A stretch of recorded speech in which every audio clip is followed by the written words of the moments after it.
امام جلیل عراق کے ایک گاؤں میں سفر کر رہے تھے۔ رات کے وقت وہ ایک مسجد کے قریب پہنچے اور وہاں قیام کرنے کا ارادہ کیا، مگر دروازے بند تھے۔ انہوں نے سوچا کہ مسجد کے باہر ہی رات گزار لیں، لیکن اسی دوران ایک شخص آیا اور سختی سے کہا، یہاں رکھنا منع ہے، فوراً چلے جاؤ۔ امام جلیل نے صبر کا مظاہرہ کرتے ہوئے وہاں سے ہٹ جانے میں ہی عافیت جانی۔ چند قدم آگے بڑھے تو ایک اور شخص ملا۔ اس نے امام کو پریشان حالت میں دیکھا اور پوچھا، آپ یہاں کیوں ہیں؟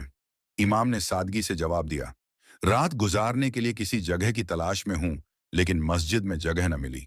اس شخص نے مسکرا کر کہا، آئیے میرے ساتھ چلیں، آپ میرے مہمان ہیں۔